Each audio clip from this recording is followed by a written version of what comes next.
Okay, it's time for me to give my rambling thoughts on the Deathly Hallows. I will go ahead and say first and foremost that I would rank this in the top three books, the other two being Prisoner of Azkaban and Goblet of Fire. I'm pretty sure that for a lot of people that's probably not a outrageous thing to say that those two plus this book are definitely the best ones in the series. But what did I like and what did I not like? Well, there's a lot to love and there's a lot to not like. So I'll start with what I didn't like just to start things off.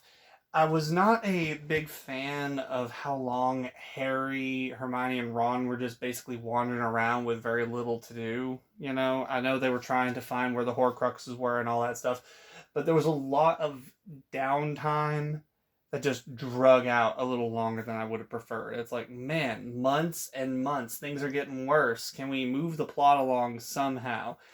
And then when we finally moved the plot along, at least one of those times, it was kind of dumb.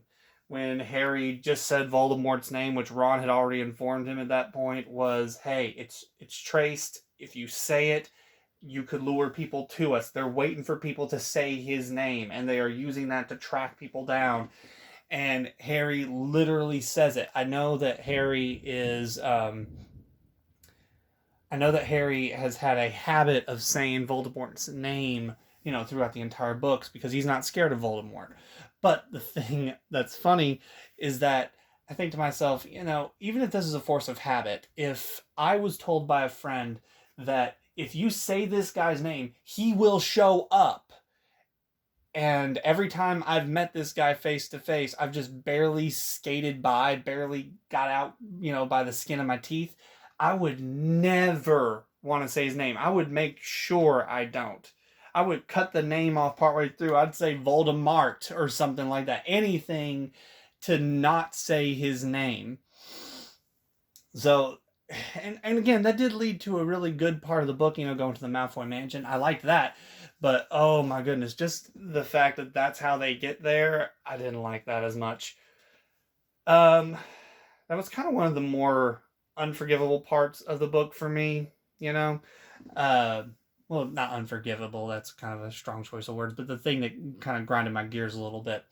Second, I know that Harry was under the impression from Dumbledore that he should not tell a lot of people about the Horcruxes and stuff like that, but I did find it a little bit annoying that Harry, Ron, and Hermione just go off on their own, and anytime anyone who is around them, they don't want to tell anybody or even ask for their help. It's funny, they'll ask the help of um of one of the goblins who, Bill warns you should not necessarily trust him because he doesn't think of things the way you think of this. They treat agreements a little bit different than you might.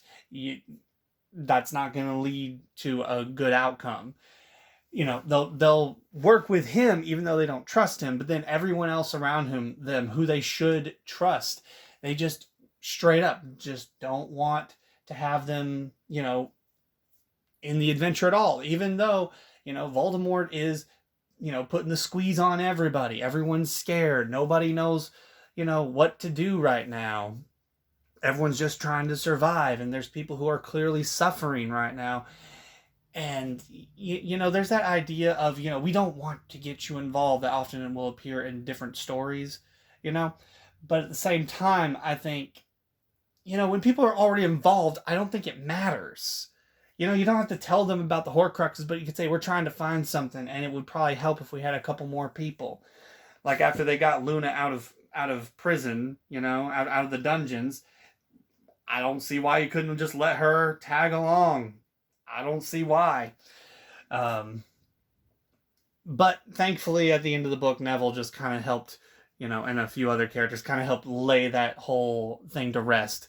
Because it would have been so annoying if at the end of the book, Harry and his friends are still trying to run around, without people's help. And it's like the enemy is at the door. Now is not the time for you to be going off on some, little quest thing when people are dying. People are dying for you. They need to have some idea of what you're trying to do. Help us out. So I was glad.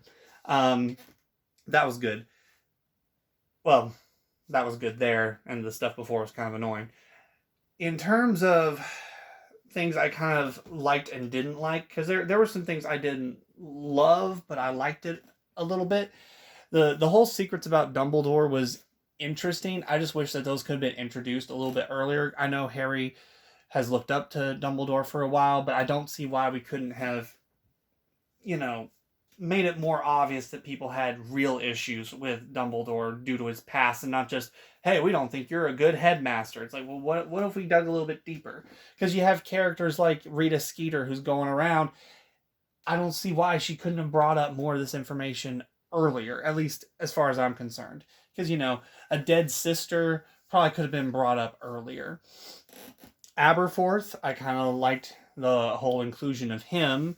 Kind of like that he got to help in the final fight. Problem is, his character wasn't introduced until literally the last book, and he didn't even show up until the end.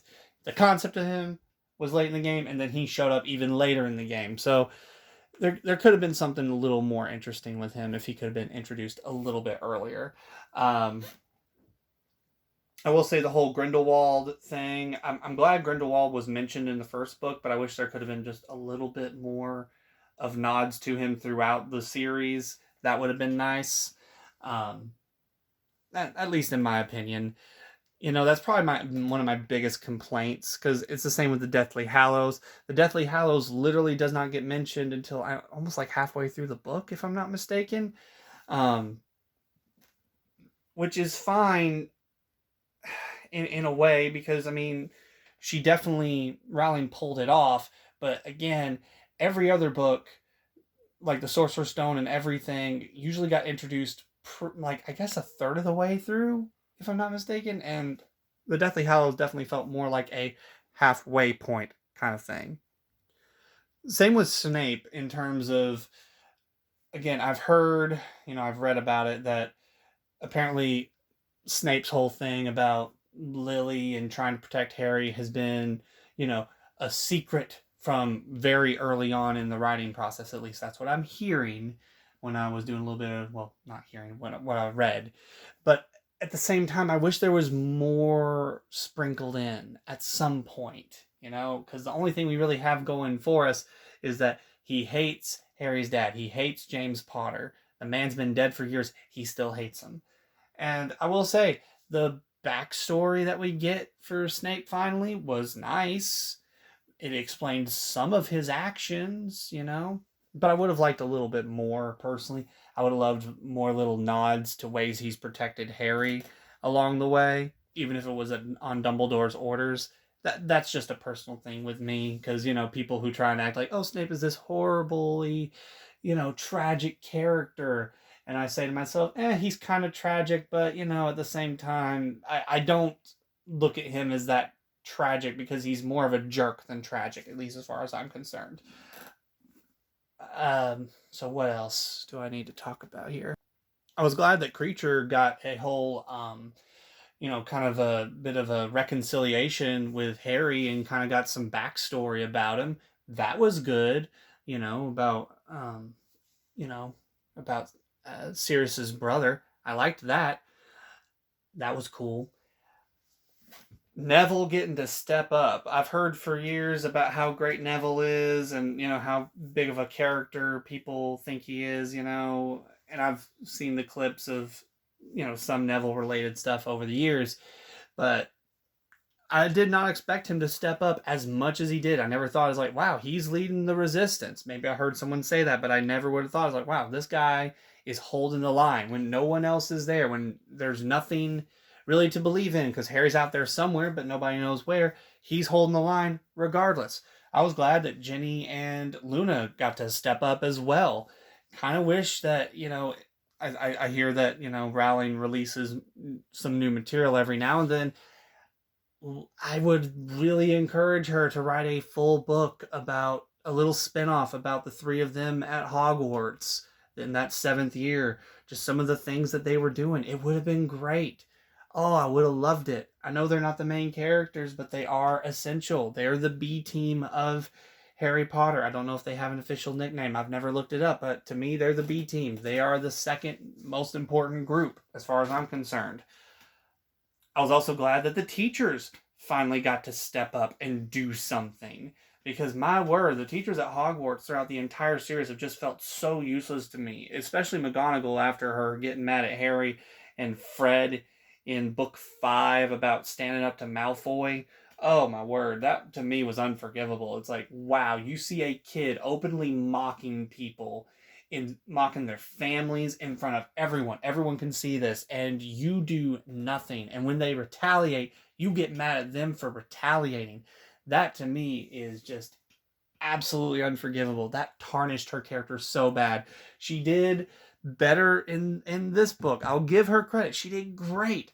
But when people are like, "Oh, I loved her. She was the greatest character." I'm like, "I don't think so."